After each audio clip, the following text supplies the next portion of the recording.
저는 올해 42살, 한때 잘못된 만남으로 파혼당한 남성입니다. 그녀를 처음 만났을 때 운명이라고 생각했습니다. 세련된 말투, 자신감 넘치는 태도, 그리고 모든 걸 이해해 줄 것 같은 따뜻한 미소까지. 그녀와 함께라면 어떤 어려움도 극복할 수 있을 것 같았습니다. 하지만 그것은 처음에만 그러했을 뿐. 시간이 지나면서 그녀는 사소한 실수에도 저를 몰아붙였습니다. 넌 정말 눈치가 없어. 내가 뭘 원하는지 모르는구나. 그녀의 말에는 언제나 날카로운 어투와 냉혹한 감정이 섞여 있었습니다. 처음에는 그녀를 만족시키지 못한 자신이 부족한 사람이라고 생각했습니다. 더 잘해야 한다고, 더 노력해야 한다고 다짐했습니다. 그녀는 그의 인간관계까지 조종하기 시작했습니다. 친구들과의 모임이 있을 때마다 불만을 토로했습니다. 정말 날 사랑하는 거 맞아? 친구들 앞에 같이 가기가 부끄러워. 예비 부모님과의 관계도 마찬가지였습니다. 그녀는 은근한 말로 부모님을 깎아내렸고 그는 점점 가족과도 거리를 두게 되었습니다. 그녀의 비난은 점점 더 날카로워졌습니다. 넌 나 없으면 아무것도 못해. 이렇게 한심해서 어떻게 살아갈 거야? 저는 자존감이 무너지는 걸 느꼈습니다. 하지만 그녀를 놓아주는 것이 두려웠습니다. 그녀가 없으면 정말로 아무것도 아닌 사람이 될 것 같았기 때문입니다. 결혼을 준비하면서 그녀는 더욱 강하게 그를 통제했습니다. 드레스, 예식장, 하객 명단까지 모든 것이 그녀의 뜻대로 결정되었습니다. 그는 점점 자신이 그림자 같은 존재로 느껴졌습니다. 그래도 그는 참았습니다. 결혼하면 달라질 것이라고. 그러나 결혼을 한 달 앞둔 어느 날 그녀가 차가운 표정으로 말했습니다. 우리 그만하자. 그는 아무 말도 할 수 없었습니다. 처음부터 넌 내 기대에 못 미쳤어. 이제 와서 후회해도 소용없어. 그녀는 그렇게 단호하게 등을 돌렸습니다. 그 모든 것들은 순식간에 일어난 일이었습니다. 저는 텅 빈 예식장을 바라보며 한동안 그 자리에 서 있었습니다. 또 그녀를 만나면서 결혼을 준비하면서 모아두었던 돈들은 연기처럼 사라졌고 빚만 잔뜩 떠 앉았습니다. 지금은 작은 원룸의 의지에 살아가고 있습니다. 그녀를 붙잡고 싶다는 생각조차 들지 않았습니다. 오히려 오랜만에 숨을 쉴 수 있는 기분이었습니다. 그녀가 없으면 아무것도 아닌 줄 알았는데 이제야 겨우 자기 자신을 되찾은 것 같았습니다. 하루하루가 버겁고 모든 게 무너져 내린 것만 같았지요. 그런데 그런 제게 위안이 되어준 분이 있습니다. 바로 원룸의 주인 아주머니입니다. 그녀는 올해 52. 저와 딱 10년 차이 나는 분입니다. 10년 전 교통사고로 남편을 잃으셨고 3년 전에는 하나뿐인 아들이 결혼 후 집을 떠나면서 줄곧 혼자 지내고 계셨습니다. 그래서였을까요? 저를 유독 따뜻하게 챙겨주셨습니다. 총각, 오늘 뭐 드셨어요? 밥 안 챙기면 몸 상해요. 한 번씩 이렇게 말씀하시며 된장찌개에 따끈한 밥을 챙겨주셨습니다.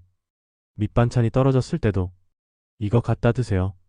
너무 짜면 물에 헹궈 드셔도 돼요. 하시며 반찬을 챙겨주셨죠. 그 정성 어린 마음은 삭막한 제 삶 속에서 작은 위로가 되어 주었습니다. 그 마음이 고마워서 저도 자연스럽게 원룸 관리 일을 도와드리기 시작했습니다. 어두운 폭도에 전구가 나가면 갈아 끼우고 우편함에 쌓인 우편물을 정리하며 옥상 청소도 했습니다. 그러다 보니 문득 이런 생각이 들었습니다. 혹시 나도 아주머니께 빈자리를 조금이라도 채워드리는 존재가 된 걸까? 그렇게 우리는 점점 더 가까워졌습니다. 밥 한 끼에 정이 쌓이며 자연스럽게 말이죠. 처음에는 그냥 소박한 식사였습니다. 된장찌개에 달걀 프라이 한 장. 그걸 내밀며 한번 드셔보세요. 간은 괜찮을까요?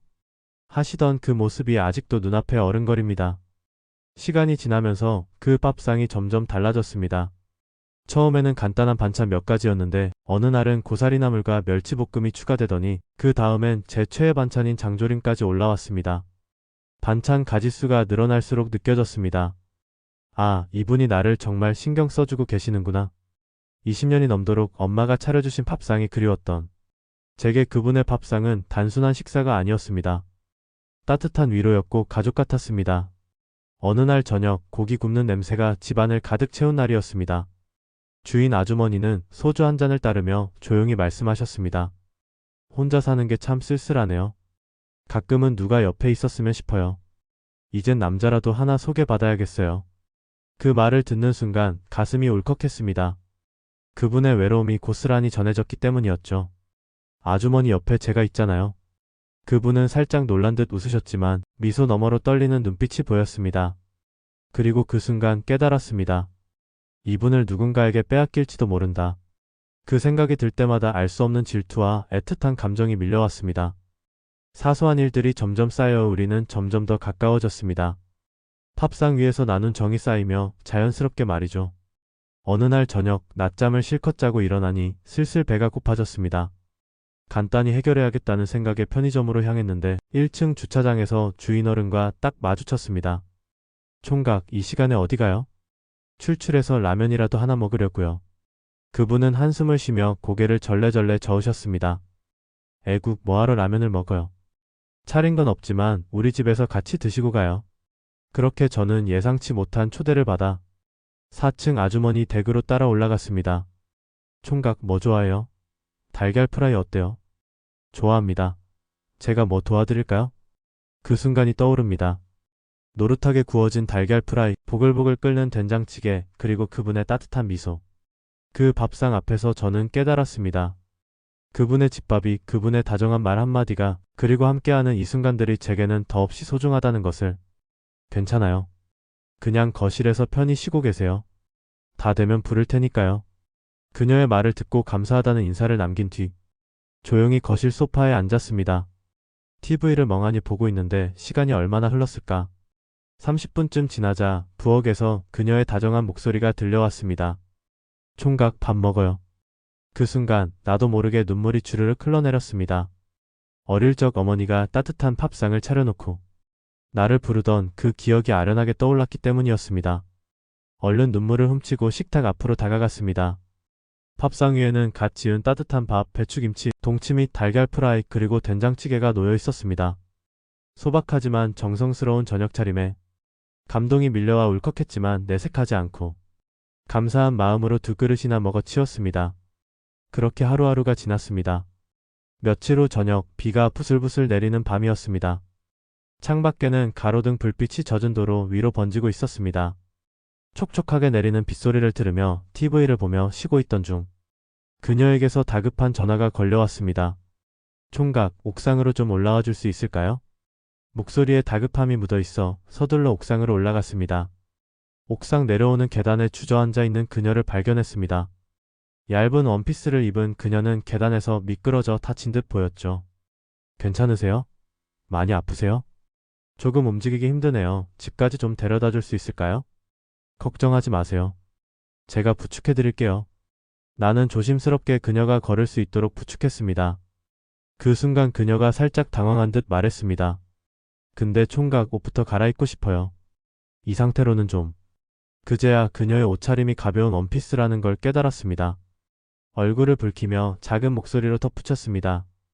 총각 앞에서 괜한 걱정을 했네요. 주책이죠? 아닙니다. 신경 쓰지 마세요. 편하게 갈아입으세요. 그녀를 방에 내려다 주고 나가려는데 그녀가 나지막이 불렀습니다. 총각, 잠깐만 들어와 줄래요? 괜찮아요. 들어와도 돼요. 나는 잠시 심호흡을 하고 방 안으로 들어섰습니다. 그녀는 긴 머리를 한쪽으로 넘기며 말했다. 총각, 뒷지퍼 좀 내려줄 수 있어요? 손이 안 닿네요. 순간 머릿속이 하얘졌습니다. 어떻게 해야 할지 몰라 그 자리에 얼어붙고 말았습니다. 남자가 왜 이렇게 수줍어하나요? 이러다 감기 걸리겠어요. 빨리 좀 내려주세요. 네, 알겠습니다. 그날 이후 나는 그녀를 전과는 다른 눈으로 보기 시작했습니다. 그녀의 웃음소리, 손끝의 섬세함, 알 수 없는 두근거림까지 모든 것이 자꾸만 신경 쓰였습니다. 11월이 되면서 날씨가 제법 쌀쌀해졌습니다. 어느 주말 늦잠을 자고 있는데 그녀에게서 전화가 걸려왔습니다. 총각, 보일러가 이상한 것 같아요.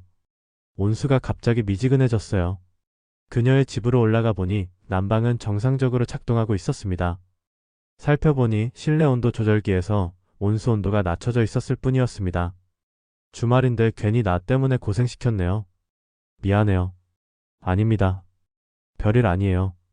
여기 온도만 올리면 금방 뜨거운 물이 나올 거예요. 근데 식사는 하셨어요? 아직 안 하셨으면. 사모님도 아직 안 하셨죠? 제가 라면 끓여드릴까요? 그녀는 소파에 기대 있던 몸을 일으켰습니다. 라면이요? 네. 갑자기 따뜻한 국물이 먹고 싶어졌어요. 정말요? 그럼 부탁할까요? 저는 그녀에게 물어보면서 부엌으로 가서 냄비를 꺼냈습니다. 그녀는 고개를 돌려 저의 움직임을 바라보았습니다. 라면 봉지를 뜯고 물을 끓이고 계란 넣을까요? 네. 파도 넣을까요? 네. 저는 능숙한 손놀림으로 계란을 살짝 풀어넣고 다진 파를 넣었습니다. 국물이 자글자글 끓어오르자 얼큰한 냄새가 부엌을 가득 채웠습니다. 그녀는 요리를 하는 저를 보며 입가에 미소를 지었습니다. 잠시 후 김이 모락모락 피어오르는 라면 2그릇을 식탁에 차렸습니다. 그녀는 다리를 끌어당기며 자리를 잡았습니다.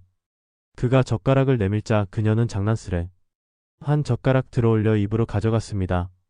뜨거우니까 조심하세요. 그녀는 후 불어 국물을 한 모금 떠먹었습니다. 순간 입안에 퍼지는 얼큰한 감칠맛에 눈을 크게 떴습니다. 와, 정말 맛있어요. 누군가 저에게 요리를 해주는 건 정말 오랜만이에요. 그러신가요? 매번 얻어먹다가 제가 해드리는군요. 저는 웃으며 라면을 한 젓가락 집어들었습니다. 비 오는 밤, 따끈한 라면 한 그릇을 앞에 두고 둘만의 시간이 흘렀습니다. 그녀는 저를 바라보았습니다. 저도 그런 그녀를 바라보았습니다.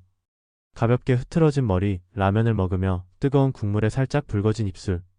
평소보다 가까운 거리에서 그녀를 바라보니 마음이 설레었습니다. 왜 그렇게 보세요?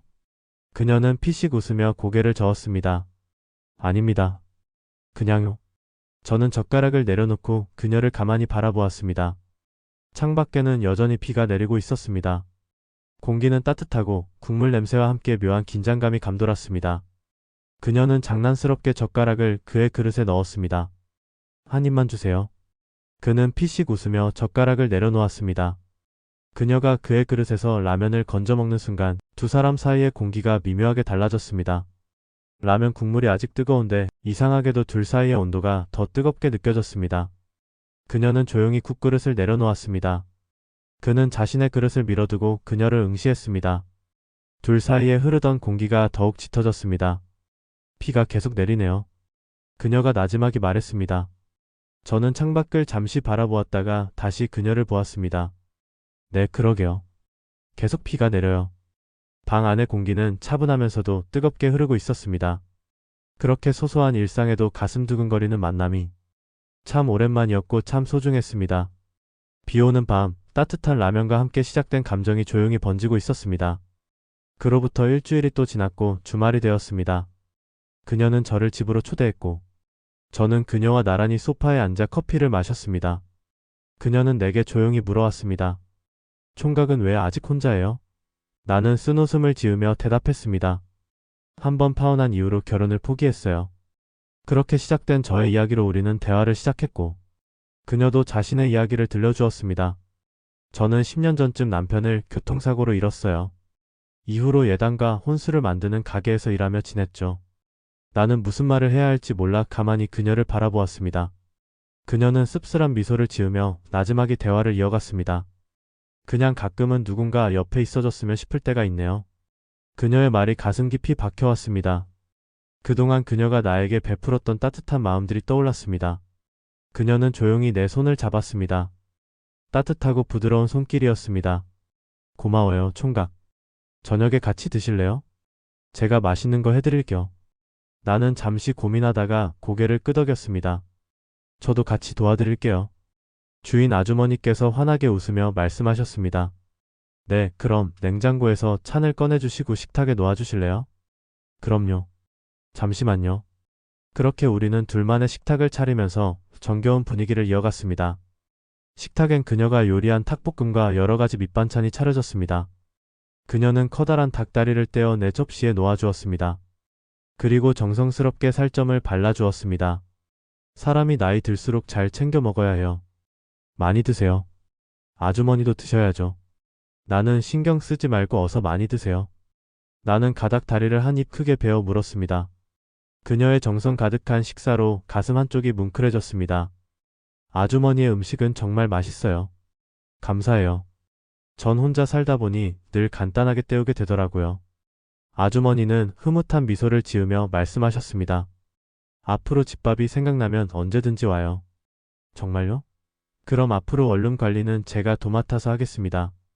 에구, 그런 의미로 말씀드린 건 아닌데. 아닙니다. 세상에 공짜가 어디 있습니까? 서로 돕고 살아야죠. 그래요. 서로 필요한 때 도와주면 좋잖아요. 그렇게 또 시간이 흘렀습니다. 어느덧 겨울이 성큼 다가오고 한방눈이 내리는 날이었습니다. 퇴근 후 동네 마트에 들러 이것저것 장을 보고 있는데 우연히 아주머니와 마주쳤다. 반갑게 인사하자 아주머니께서 자연스럽게 내 옆에 와 이야기했습니다. 우리는 종종 차를 같이 마시면서 이야기를 나누었고 주말엔 초대를 받아 아주머니의 집에서 저녁을 함께 했습니다. 그 일상이 참으로 행복했습니다. 그렇게 전 아주머니 댁으로 향했습니다. 문을 열자마자 갓 끓기 시작한 김치찌개 냄새가 집안을 가득 채웠습니다. 아주머니께서 반갑게 맞아주시며 식탁에 음식을 차리셨습니다. 김치찌개에 갓김치, 보쌈김치, 계란말이까지 정갈하게 준비되어 있었습니다. 총각은 사귀는 여자친구는 없어요? 나는 잠시 머뭇거리다 대답했습니다. 네, 없습니다. 왜 없어요? 이렇게 듬직하고 잘생겼는데? 나는 장난스럽게 웃으며 대답했습니다. 그럼 아주머니가 여자친구 해주실래요? 그 말에 아주머니께서는 순간 얼굴이 발그스레해지시더니 눈빛을 반짝이며 웃으셨습니다. 얼굴이 붉어진 아주머니의 모습은 마치 저녁 노을에 살짝 물든 하얀 꽃잎처럼 단아했습니다. 그러다 금세 눈을 반짝이며 웃으시는 모습에서 단정한 겉모습과 달리 유쾌하고 소녀 같은 면모가 엿보이기도 하고요.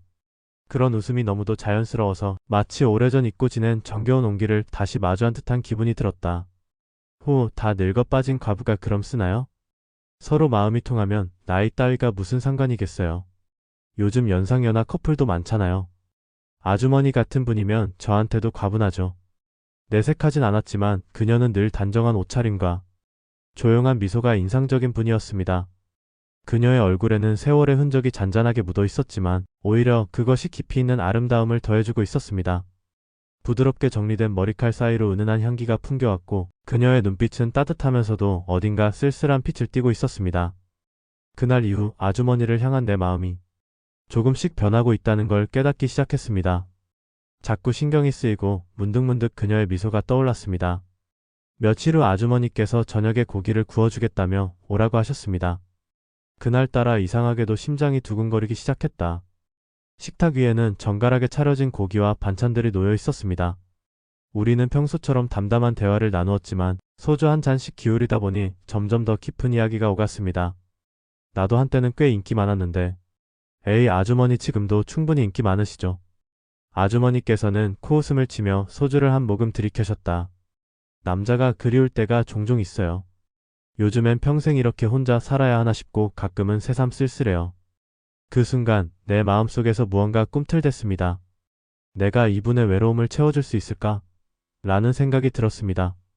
아주머니는 아직도 충분히 예쁘고 매력적이세요.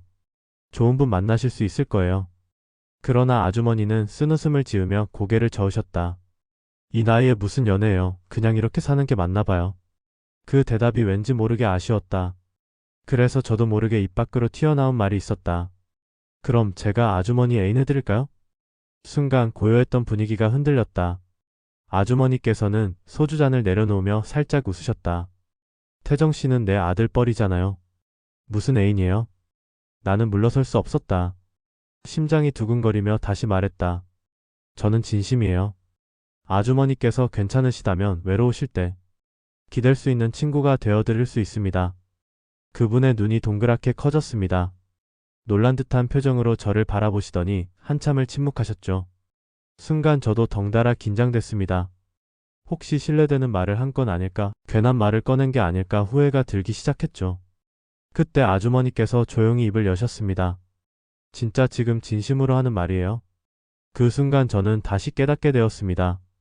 아주머니라는 호칭이 무색할 만큼 그녀는 여전히 아름다웠고 세월의 깊이가 만들어낸 우아함이 고스란히 배어 있었습니다. 마치 오랜 시간을 두고 발아하는 아름다운 꽃향기처럼. 나이는 숫자일 뿐 그녀가 지닌 맑고도 정숙한 매력 앞에서 그것은 더 이상 의미가 없었습니다. 말에는 힘이 있으며 말로 표현됨으로 해서 그녀의 숨겨져 있는 아름다움을 세상으로 꺼내게 만들었던 것이죠. 저는 가볍게 웃으며 단호하게 대답했습니다. 그럼요.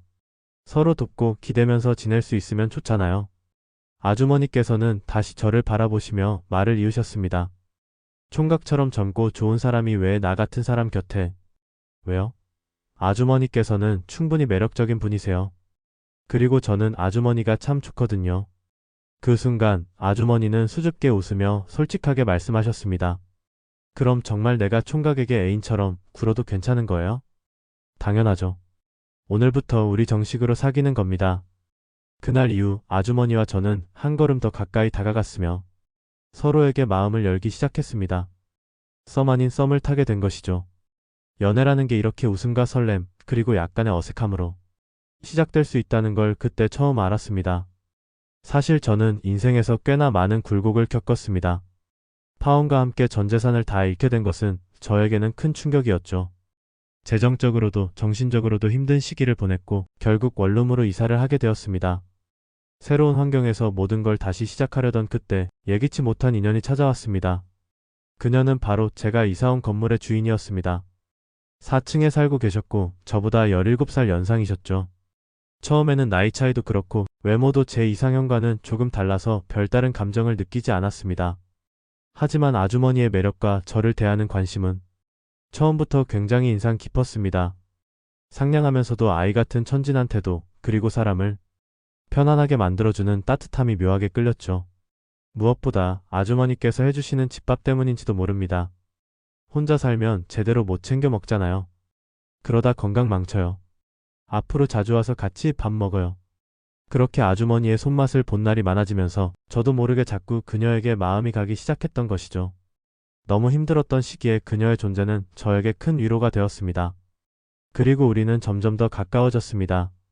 그렇게 가깝게 지내는 어느 날 아주머니께서 갑자기 제게 말씀하셨습니다. 총각, 그냥 우리 집으로 올라와서 같이 살아요.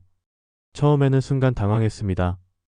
물론 같은 건물에 살고 있기에 이미 자주 오가고 있었지만 정식으로 한 집에서 함께 산다는 건 또 다른 문제였으니까요. 저는 조심스럽게 대답했습니다. 아주머니, 저도 아주머니와 함께하는 시간이 너무 좋습니다. 그런데 그러자 아주머니께서 저를 가만히 바라보시더니 씁쓸한 미소를 지으며 말씀하셨습니다. 그런데 나이 차이가 걱정되는 거죠? 저는 머뭇거리며 고개를 끄덕였습니다. 솔직히 조금은요. 아주머니도 아시잖아요. 사람들 시선이라든가 앞으로의 일 같은 것들이요. 그러자 아주머니께서는 조용히 한숨을 내쉬며 고개를 끄덕이셨습니다. 맞아요. 나도 그게 마음에 걸리긴 해요. 그래도 난 그냥 태정 씨랑 같이 있으면 좋아요. 그 순간 저는 깨달았습니다. 저 역시 아주머니와 함께 있을 때가 가장 편하고 행복하다는 걸요. 그래서 조용히 그녀의 손을 잡았습니다. 아주머니, 저는 아주머니와 함께하는 이 시간이 참 좋아요. 그러니까 너무 서두르지는 말고 천천히 생각해봐요. 우리 관계를 어떻게 해야 할지. 그녀는 제 손을 꼭 쥐며 미소를 지었습니다. 그래요. 우리 천천히 가보도록 해요. 하지만 한 가지는 기억해줬으면 좋겠어요. 뭔데요? 내가 태정 씨를 참 많이 아낀다는 거요. 그 말에 저는 마음 깊숙한 곳에서부터 따뜻함이 차오르는 걸 느꼈습니다. 그렇게 우리는 아주 천천히 하지만 분명히 서로에게 스며들고 있었습니다. 말은 세상을 단정지으며 한계를 만들기도 하지만 숨겨져 있던 것을 깨뜨려 세상에 나오게 하기도 합니다. 사랑이라는 말이 바로 그렇습니다. 사랑은 놀랍고 아름다운 말이며 고독한 삶의 큰 희망이 되어 살아갈 힘이 되어 주기도 합니다.